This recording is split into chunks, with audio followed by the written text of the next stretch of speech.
Hello. Don't know why that's. Don't know why I started like that. The light's a bit weird. It's dark. It's because I've got the curtains closed. It's quite sunny out the front, so don't have to. So I can, that made a difference last time.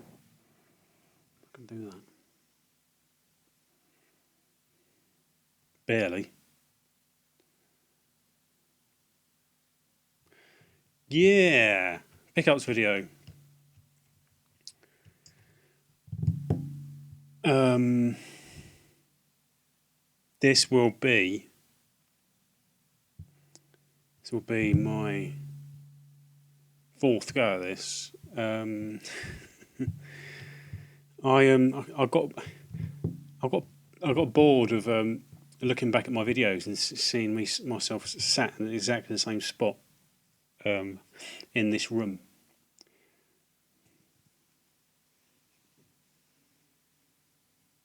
So I'm going to stay.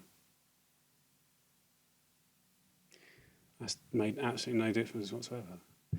I get bored of seeing my videos back and seeing myself sat in the same spot. All the time. So I thought I fancied a change, and the weather's been quite nice this week. And I thought, I had my camera. I thought, I know, I'll go to the park. And I thought I'd go and make a video in the park, and without really thinking about the practicalities of it, being, oh god, any number of people, randos in the background, getting in the way, distracting, loads, all manner of distractions. And I've got a very short attention span. You might have noticed if you've watched my videos of any length of time. I've got quite a short attention span, and I get distracted really easy. So particularly for me, doing any sort of a video where I have to stay in one place, like a pickups video, is difficult, and I get distracted. I think the first video I made, I had I was sitting in the wrong position anyway, so I had the sun directly behind my head, so it's really dazzling, and my face was dark, which in some respects you might see as a good thing, but obviously not for the purposes of a pickups video. And there were just general random people coming and going. I was going to say I got attacked by a dog. He didn't attack me. He just invaded the video. I've still got the footage. So yeah, I've still got the footage. And the next one, the next one's worse. If anything, the next one's worse. The light was better, but still not brilliant. Actually, no, the next one, my camera ran out of juice. I did about a minute and 30 seconds. The camera ran out of juice, so that was rubbish. And then the next one, it's now Sunday. That was Saturday. The third go. I went to the park again. Still didn't sit in the right position, so I had the light in the wrong spot. And then some idiot decided in like it's big park. It's a big park with loads of open space. He decided to come and train his dog right next to me. I'm trying to concentrate, and I'm struggling to concentrate. And this idiot decides to come and park himself. I'd been there about 5-10 minutes. Comes to park himself. He was sort of standing off in one direction, and he kept like lobbing this ball, literally within feet of me.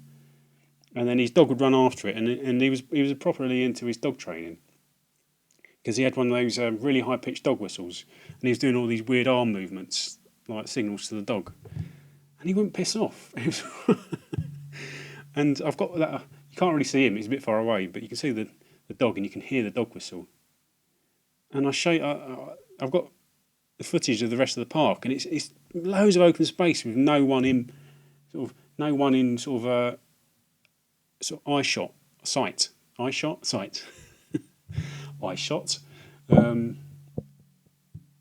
and it's like having the weirdo who comes to sit next to you on an empty bus.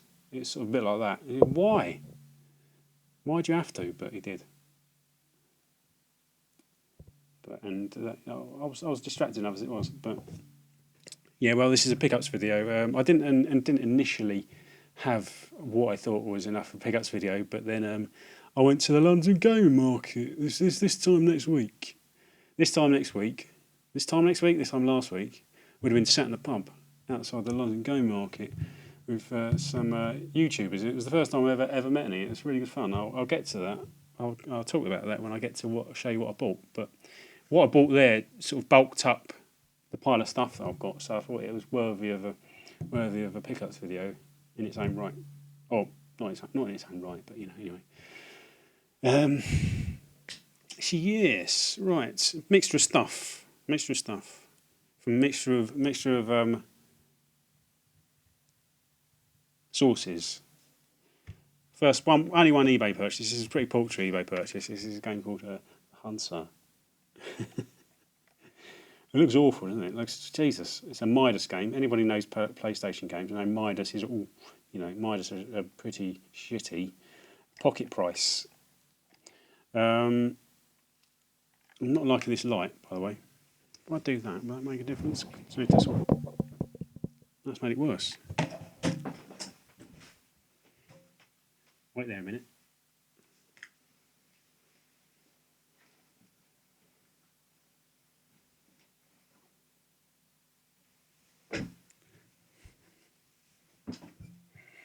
If I sit here, that might. If I get too close, no, that's actually not so bad. That'll do. But yeah, Midas. It's the Hunter. It's Midas games. They're pretty shitty and nasty releases, and you just have to look at the rest of their range. It's Chris Kamara Street Soccer. I think who's got? I think Steve Addy Sneaker Freak's got Chris Kamara Street Soccer. That's purely ironic. That's the only reason I'd have Chris Kamara Street Soccer. Well, if you saw him on Murder in Successville, he was hilarious. He was really funny bloke. Unintentionally, I think, actually. But yeah, the Hunter. It's looks like from outwardly looks like a strategy RPG, but it's more sort of like a board game in video game form. You basically generate your character, and you're tasked to go into these dungeons and salvage treasure, and then you can sell treasure to this shady character here, this dude here, and they sell. And, he gives you all this money, and then you can upgrade your upgrades and stuff. You can buy stuff, and then you compete with other hunters in this dungeon, and I think they're randomly generated. I might be wrong, but it's like a board game because it relies on dice rolls, and so does the combat, and you can have. At least I think it does. Yeah, pretty sure it does. You can have like RPG stats and stuff, and the combat is like normal combat, turn-based, but you don't die. You just get shifted to another part of the map. So it's basically you're competing for the treasure. Hence, that's why it's called the Hunter. But it's often gets mentioned in hidden gem circles. I hate that term, hidden gem, but it fits the purpose. But I mean, it'd be easy to overlook given the horrible sort of best of pocket money sort of livery, wouldn't it? But yeah, it's essentially. Well, it looks like a strategy RPG. So that was, and I have heard good things about it. I think Classic Game Room loved it. I don't think it's called this in America. It's called something else. But I spent too long talking about that game. Right, 3 charity shop purchases. This one for $1.99. It was in a charity shop. It was a British Heart Foundation. I've noticed British Heart Foundations quite often have no games at all, but this one had a big tub of 360 games. Just spat. Big tub of 360 games, and they're all randomly priced. I was going to get the reboot of Tomb Raider as well. But where that says 1, it had someone had written over it. And I didn't know whether the number on the price label was a 1 or a 7, so it could have been $1.99 or $7.99. Went to the guy behind the counter. He didn't know. He had to go and get his boss, and the boss sort of came back. Obviously, looked something up. Came back and said £7.99. So £7.99 for Tomb Raider. So I just went with this, and yeah, I've enjoyed that. I think I bought one. It was Sonic and Sega All Stars Racing, so on the Wii, which I really enjoyed. So I thought this would definitely one I was going to give a punt for £1.99 especially. But it was actually quite a good selection of 360 games, but lots of better than just your bog standard sort of sports games and a few like CODs sort of thing. But it was nothing I wanted to spend more than like £2 on, and like I said, the prices were random. So a different occasion in the same location. This was Waltham Cross. I've been spending a lot of time in Waltham Cross actually. I've got a few stories in Waltham Cross. This was on a different occasion, different charity shop called Keach this time. They had a really nice selection of DS, Wii games, 3DS games. Obviously, some all donated by the same person. This is the only one I came away with. Actually, no, I did get another one. This was £3. I also got Smash Bros on 3DS, but traded that in. That went towards a couple of other things I'm going to show you in a minute, towards CX. So, yeah, they had, what else did they have? They had things like Mario 64 on the DS, but the condition was iffy. I would have had that otherwise for £3, but this was the only one I really wanted. They had sort of lots of Mario themed games like Mario, and Sonic at the Olympics and things like that. So worthwhile, but there was not really much left. I've been back since, and there's not really anything left. So I think I must have got there first. But yeah, this is the only one I came away with, and it wasn't weirdly it wasn't on my list because it was probably a bit of an essential. I generally, when I talk about my lists, I don't generally put essentials on because I'm always going to remember them. I'm always going to be aware of them. You're going to see them out and about, so I don't really need reminding. So that's probably the only reason why it wasn't on my list. But yeah, is this enough? Is this anything to do with the SNES game, the SNES version? That's Yoshi's Island, isn't it? Is it? I don't know. Anyway, final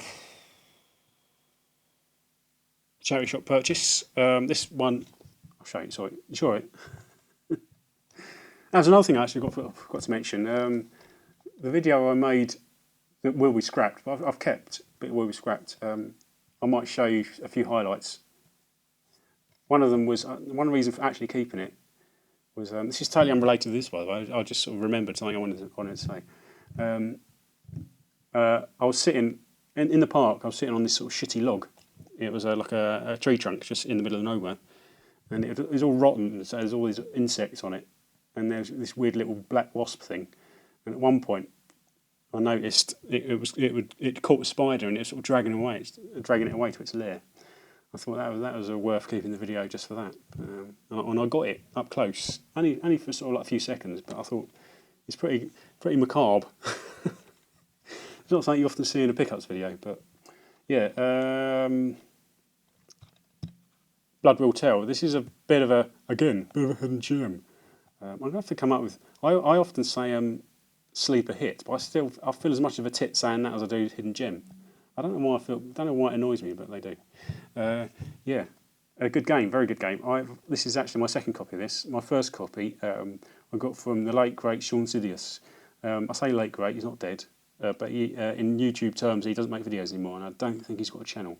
But we had like a weird protracted trade a couple of years ago, and I didn't know he was going to send me this, but he did. I sent him something, and then he sent me this in return, and it's brilliant, chuffed, really, really chuffed. Great game. It's a bit interesting, sort of. I imagine it's an adaptation of a manga because it's that sort of storyline. You're basically a samurai, a ronin, and he gets betrayed or he gets in trouble with some demons, and they take all his limbs and replace them with weapons. And you've got like a rocket launcher in your knee, and a sword arm, and you've got guns and things. So, and it's as good as that sounds, which is very good. It is very good. Good game. Yeah, this is a second copy of this. No, actually, sorry, third. I've got a sort of a half copy because I bought years ago. GameStation was selling off a load of manual and disc-only copies of games, PS2 games, for 49p, and I've got a copy. So essentially, I've got 2.5 copies. So yeah, and this one will only be for won't lie, only be for eBay, because I'm not going to sell the ones Sean got me. I know this is a good price, £2.99. But yeah, if you do see any one of these, sort of a copy of this around, have a punt. It's really good, and it's yeah, sort of Devil May Cry, that sort of style game. Devil May Cry. Yeah. So that was a bit of a no-brainer. That was in a charity shop. It was it's strange. So every so often you go into charity shops and I get to learn. I get to know that some have certain prices. That one came from an Oxfam in Wood Green, and they always have games, but the prices are always a bit. If they're going to have something good, it probably might be a bit expensive. Not the no-brainer charity shop prices, and that was the case with. It wasn't the case with this, but that particular charity shop, that was a good price. I saw it like side on, and I thought, oh, that's going to be pricey. But then £2.99 was definitely within my price range for this, considering that what I'm going to use it for. But Princess Crown, Princess Crown. This was also in Wood Green. In Gaines, came from Gain Zone. Gain Zone. It's like a little. It's in the precinct in Wood Green. It's about the only game shop within sort of bus distance. No, close by. The only game shop close by. Don't really have retro. They do have a little bit, but yeah, I saw this and I knew it rang a bell. I didn't really want to take a punt on it. I don't know why I didn't. Probably should have done. I mean, it's got Atlas on it. That's often pretty reliable, isn't it? No, I saw the name and it rang a bell. I guessed it was a Vanillaware game, and it turns out I was right. I probably should have gone with it then. I thought it was a US only PSP game, but I went home to do a bit of research. Turns out it's a Japan only Saturn and PSP game. I think the PSP is a port of the Saturn version, the original Saturn version. I think there might be others. If anybody knows those, if there are, let me know. But Vanillaware game, I think an unofficial precursor to Dragon's Crown, I think. But gameplay-wise, more like side-scrolling action RPG in the vein of, or looks like Odin's Sphere, but with sort of one-on-one combat.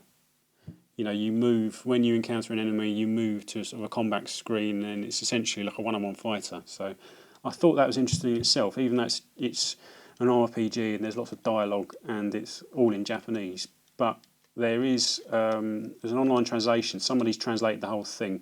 I just googled Princess Crown translation, and it came up. And there's a few forums, and apparently there's been talk of a translation, proper translation, like a patch. If you can do that, I imagine you can. I don't know. You probably can. A patch for years, but it's never been done. The only has gone as far as actually doing like an online walkthrough that you can follow. So you probably have to sort of follow it in order, which is the only really awkward thing. But so yeah, Princess Crown. I'm pretty much sold on all Vanillaware games purely for how they look. This one being sort of an earlier generation, doesn't look quite as clean and sort of jaw dropping as most of the others do, but it's still something I'm definitely interested in. Right, these next two, CEX credit, purchases from CEX using credit. I'm sure I had some stories I wanted to mention. Other than actually, there's one coming up there. Pokemon, Pokemon Conquest. I don't often have Pokemon games. I've had the odd one or two. I will buy them. With an intention to play, but quite often, if I buy them with an intention to play, they'll eventually end up being traded in, because I always know they're good for credit and things like that. That copy of Pokemon Pearl, was it Diamonds? No, it's Pearl, that I bought a couple of weeks ago. That's been traded in for, I think, one to go towards this, I think, actually. It's a strategy RPG essentially with in the sort of the Pokemon sort of style, animal training, animal capture, animal training, but a strategy RPG. The weird thing about this is it uses a style of gameplay or that sort of the universe of this Japan only series of games. I think they're called Nobunaga's Ambition. They're tactical RPGs which are Japan only because I think Nobunaga, he's some sort of historical character, if I believe. I mean, correct me if I'm wrong. Historical character. I think that's meant to be him there. A divisive character from what I've read. In some games he's a hero, some games he's a villain. But he's always sort of often the central character in strategy RPGs. These sort of Japan only strategy RPGs. So in that sense, it was a weird thing to apply the Pokemon style to, and then release it in Western audiences. So in that sense, it's a bit of a curiosity. But I hear it's really good.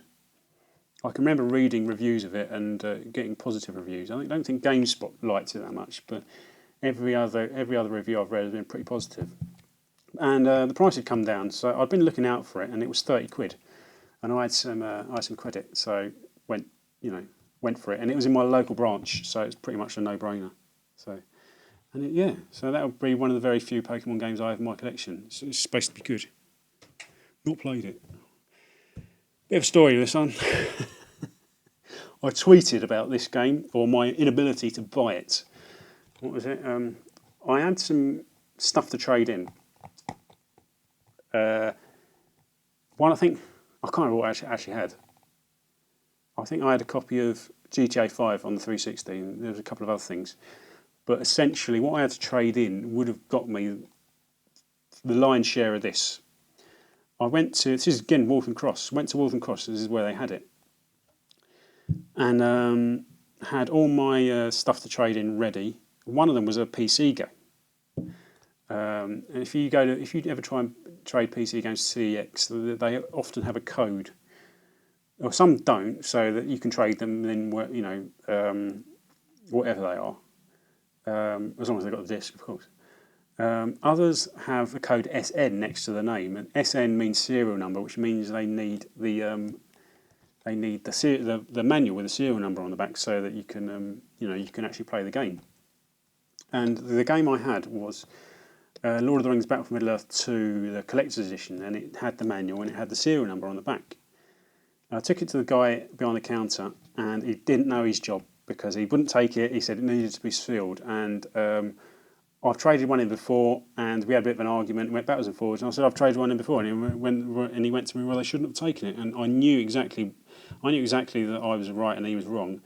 I said to him, what's the code? Does it say SN next to it? And he went, yes. And I says, well, that means serial number. It means all it needs is the serial number. And he goes, no, it needs to be sealed because it's a one-use serial number. You need to have the serial number because it's only one use. And I was like, no, it's not. Went on for ages, and eventually, and then that was a big chunk of what I needed for this. Eventually, I had to leave it. Because he'd already started processing my stuff, and I had to take it back off him and leave. And he didn't know. He looked new. I think I've had problems with him in the past. In the past, I've taken things to trade in against other things, and the people behind the counter couldn't do the two things together. They had to separate them. So take what I had to trade in, and then process it. Give me my credit note, and then I could use that credit note to go against what I wanted to buy. So they had to separate it out, decompartmentalise it. It's like, why? Obviously, the training's a bit sketchy in that branch, and that's happened twice. And then on one occasion, the manager went, no, that's fine, and showed them how to do it. But obviously, that was something lacking in their training. And obviously, in this occasion, this kid didn't know what the codes meant, and he'd been told wrong. So I took my stuff to trade in that day because that was I think that was a Saturday, about 10:30, so plenty of time. I went to another branch, and I said to him, excuse me, can you clear something up? I've been told conflicting things. Can I trade this in unsealed? And the guy took it off me, scanned it, went, yes, fine. And then I knew it was, but this kid obviously didn't know his job, and then they took it off me, and I got £39 worth of credit on a credit note, and I already had £1 worth of credit. So essentially, I had the full amount for this game. So a week later, sorry, I'll get to the end. So as you can see, I've got it anyway. A week later, I went back to that same Waltham Cross branch. The kid wasn't there, so I didn't have to deal with him. Luckily, it would have been nice to sort of stick it in, rub it in his face. Look, I've got my credit. But no, I wouldn't have done that. No, I wouldn't have done. But got the credit in 39 and £1 denominations, adding up to 40 quid. 40 quid. Took it to the guy behind the counter, different guy. I showed him the fact that I had exactly 40 quid's worth of credit. He took this off me, went to get the disc, looked at the disc and put it in the disc machine to the resurfacer, which I appreciated. And he came back and he went, right, that'll be 40 quid. So I'd had, just to complicate things slightly, I mean, not for me or probably anyone else, but for this guy, I had a 3DS game to trade in. It was Adventure Time, and it got me 8 quid. It was a game I bought somewhere else, and it got me 8 quid. So I said, can I just trade this in at the same time? And he got confused. He tried to complicate matters, and rather than taking a straight swap for my £40 credit for this game, he decided to take the value for the game I was trading in off of this, and then break my credit up rather than making it a straight swap. And we had a bit of a discussion, went backwards and forwards. It got slightly edgy, and eventually he relented, and with a bit of discussion, more discussion than it probably needed, because I didn't really understand sort of the logic of it. But he was insistent. But in the end, I insisted harder. I was more insistent. All the while, the disc is in the resurfacer. So eventually, eventually we went through sort of different ways to work it as well. It's just ridiculous. I thought, no, can't you just take the £40 credit? Now, eventually went to get the disc. I think he's a little bit wound up. Got the case. He'd got the manuals with it. He'd just put the manuals resting on the side. Put the disc in the case and handed it to me because I'd already given him my credit, and he'd already given me the credit back for the 3DS game, and he'd not put the manuals in the case. And I went, "Excuse me, mate, can I have the manuals?" Because it had all the other stuff in it, all the safety information and the scratch card and the Club Nintendo thing. And he just picked it up and sort of dumped it in front of me. Like normally they would do it themselves, don't they? But no, he left it up to me. I thought he looked like he'd got a bit wound up. I mean, that's purely that is your fault, or at least your boss's fault, because they've not trained you properly how to do it. Just do it, make it a straight swap, and then separate that away from the credit, that you're going to give back to me. But no, he wanted to complicate things. But I got it eventually. Oh Jesus, what a palaver, as they say. Yeah, and it's a really nice nick after all that, and the disc's really shiny because it went through the resurfacer. But yeah, Jesus. Right, that's pretty much it. On to the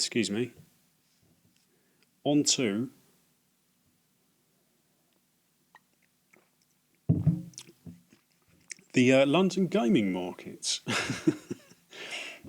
I mentioned I was going last time, and I went. It was good. First time I've ever met any YouTubers. I got there really early. I didn't really understand how crowded it was going to be. I thought it might be more crowded than it was, but it's still pretty crowded. But I was going to get there at like 9ish. If I got there at 9ish, I would have been the queue. It would have been me for about an hour. But in the end, I got there about 10:30, I think. And the queue wasn't that long, but there was 2 queues, but it wasn't that long. And I didn't recognise anyone. I hadn't seen any other YouTubers. Good film on that, by the way. That's The Wind and the Lion. Really good film. And I just waited in line. Come 11 o'clock, everyone went in. That was it. I had a tenner with me, and I'd heard people in front of me in the queue had paid with a tenner because it was £5 to get in. and the woman had tried to give him a £5 note, a Scottish £5 note, but they'd obviously rejected it. They said, "Well, it's legal tender. Someone's got to take it eventually." I thought she's definitely going to try and give it to me, isn't she? She's definitely going to try and give it to me. And I came to the front of the queue, and she tried to give me the Scottish £5 note. I say, "No, sorry, can I have an English one?" Even though it is legal tender, but I don't want the same discussion when I try to go and use it. I don't want someone to look at it and go, "I don't know about that." But, it's unfair for her to give me that responsibility. So, but anyway, yeah, I got in, and I had some stuff to exchange. I didn't spend any money. It was just purely exchange. I got all my best exchange stuff. I say best. Condition-wise, it was a bit sketchy because I picked it because it wasn't something I'd be that happy selling on eBay, because condition-wise it was a little bit sketchy. It was like missing bits here and there. Slightly sketchy discs, missing manuals and things. Sketchy. A couple of 3 boxed N64 games that were a little bit iffy. Some good quality, like Mario 64, for instance. No, sorry, Mario Kart and the N64. I also had things like a Game Boy Player boot disc, GameCube Game Boy Player boot disc, which I know should have got me some good credit. Three whole copies of the PS1, Resident Evil 2, Resident Evil 3. Oh God! But eventually, it all added up to £200 credit. I went in there, luckily quite early on, and there wasn't so many crowds, and I was able to sort of deal with this guy like straight off without too much hassle. There wasn't any crowds sort of like crowding in, and he was pretty chuffed actually, because I told him I'd picked my best stuff, and because he said to me quite often, people will trade in a load of crap, but he was quite chuffed with what I had to trade. That it wasn't just rubbish. And one thing he liked in particular was I had the Metal Gear Solid Special Missions double pack, the one with the cardboard sleeve. He said he'd not seen one of those in a long time. So, and I did see in someone's video later on, it'd gone straight out onto their stall. So someone watching might have bought it. But he gave me £200 credit, which I was chuffed with actually, because I'd costed it all on eBay. So I'd taken essentially like sort of the lowest cost estimate, and sort of taken a bit off of that because I knew they'd have to make money. I didn't know whether essentially I think he probably offered me about 2/3 of what it was worth, which I was pretty chuffed with. And I'd sort of made allowances, and sort of 200 quid was good. But then he didn't take my Japanese stuff, so it turned out the value was even better. What he offered me was even better. I chose one or two things. A few things weren't up to scratch like I wanted. They had Metal Slug X3, but didn't have a manual. They had Cooler World, but the manual was a bit shitty. Eventually I cobbled together a pile, and the value on their price labels, 6 games, came to 215 quid. Comparable to eBay, that's high, but they weren't it wasn't sort of shockingly high. Not crazy high, but high. You could easily, if you bided your time on eBay, you'd easily go for cheaper than that. But as it was all credit, I wasn't really concerned about the prices I was paying. I was more concerned about sort of the games that I was actually getting, because there's a big chunk of my PS1 list and a DS game that I've been keeping an eye out for a long time. But I've seen videos back since, and there's a load of games that I sort of didn't even realise were on the shelves. I was like, oh shit, I should have asked. Like, they had Chibi Robo, I would have had that. It was probably approaching 100 quid, but I can't remember the price of that one. I don't remember it. But price wise, I think if you were to buy these on eBay, that you can probably take off 10, 15, 20 quid off of some of them. One of them's about right, but I'll get to that.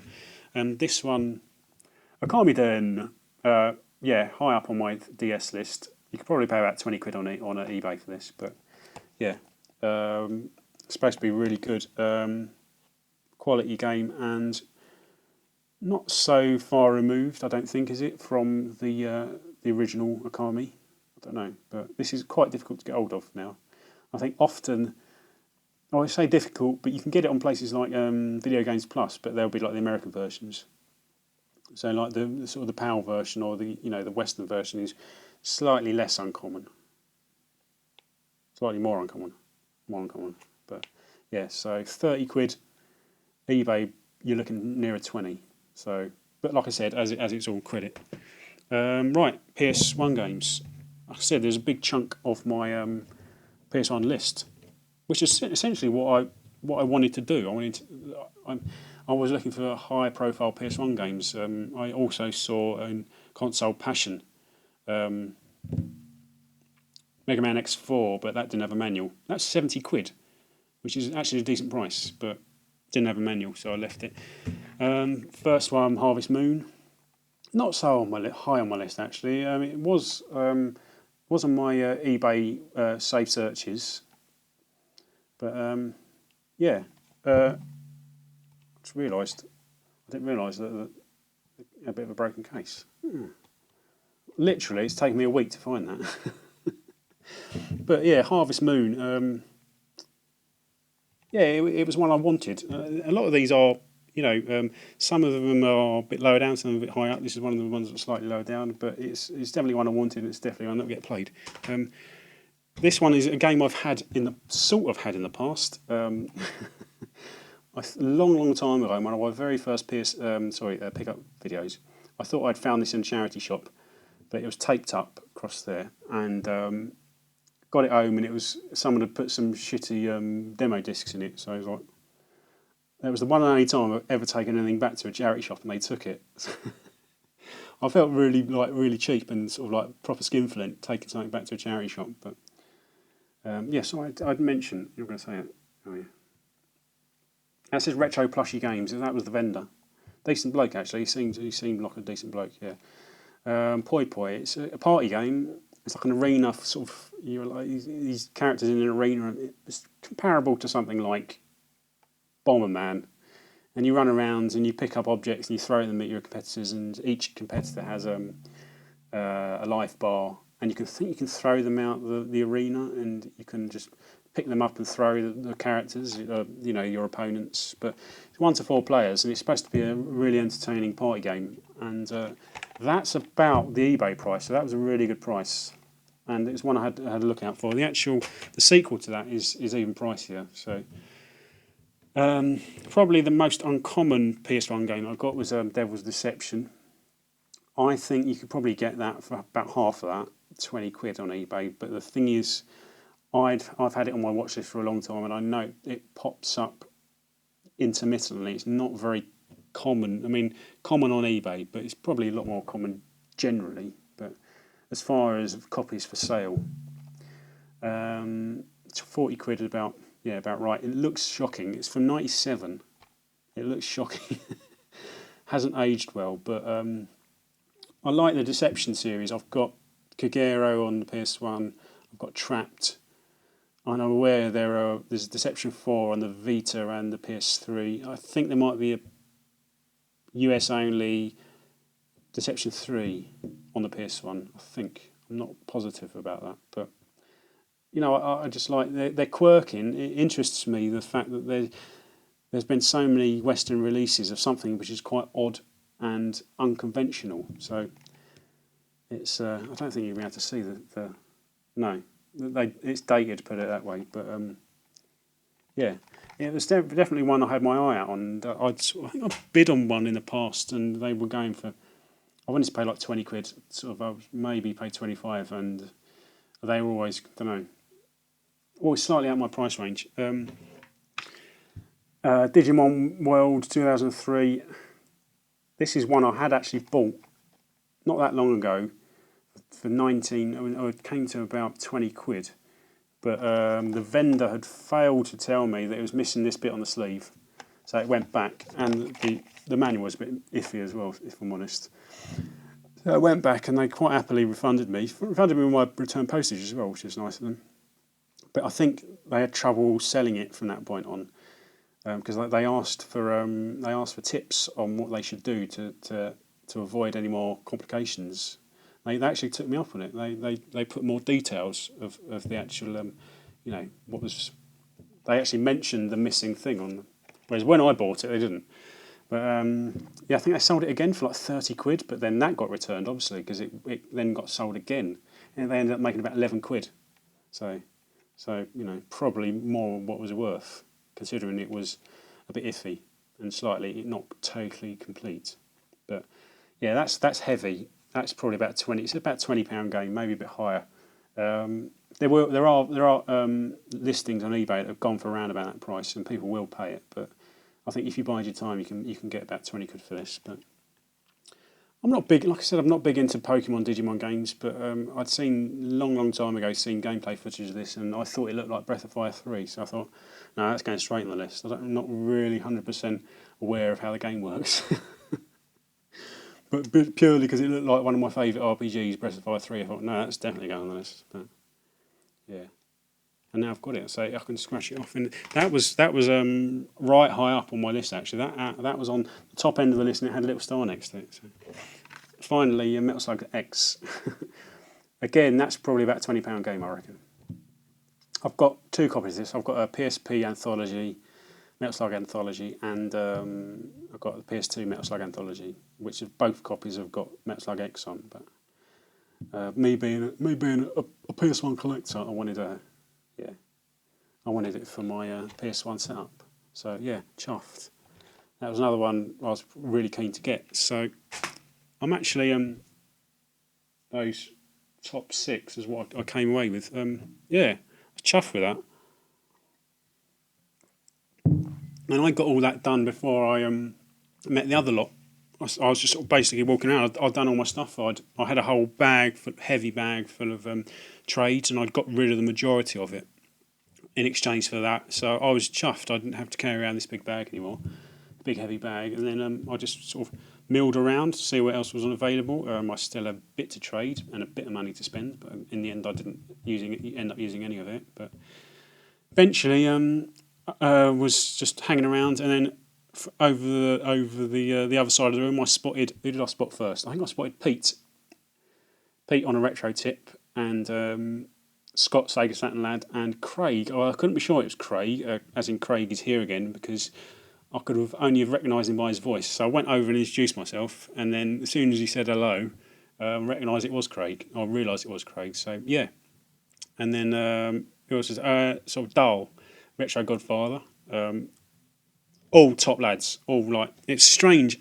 First time I've ever met YouTubers, and a little bit sort of nervous, sort of because you don't really know how it's going. Because I know these people sort of across through the screen, or to that extent. But it's exactly as people say. I didn't really know how it was going to work, but it is exactly as people have said in the past. It literally just sort of split second, and it's like you already know these people. So, and in the end, we just sort of walked around for a bit. Rob turned up late. I think he was about an hour or so later than everyone else, but Rob turned up, and exactly the same as the other 4. It's almost like I know these people already, and it was a really good laugh in the end. And we just sat outside the pub, literally outside the venue, and for hours it seemed. And yeah, and popular consensus is that from the other lot is that I'm not as I'm not as tall as I appear on video. Apparently, do I give off the impression that I'm a beanpole? Apparently I do. And they all went, oh, you're not as tall as I thought you'd be. I thought you'd be like, but anyway. No, I've mentioned I'm a short ass. Oh, short ass, 5'8.5". Important half, but yeah, anyway. But no, it was a really good laugh. We ended up going to Forbidden Planet in Shaftesbury Avenue and walking around. Yeah, really, I'm up for going to more of these. We have to see how that pans out. But yeah, really enjoyed it. Really good day. So if anybody else is ever tempted to go to one of these meetups and hasn't before, because that's the situation I was in, then I can highly recommend it.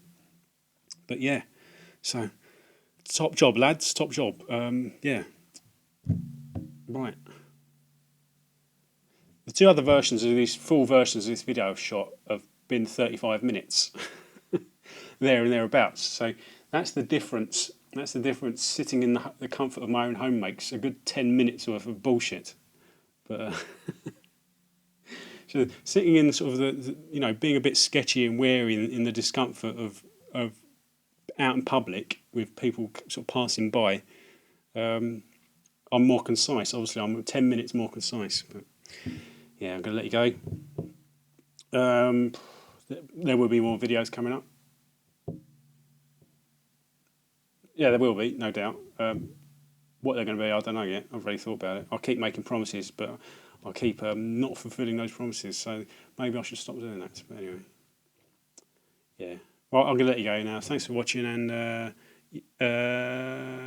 yeah, keep an eye out for another video. So cheers.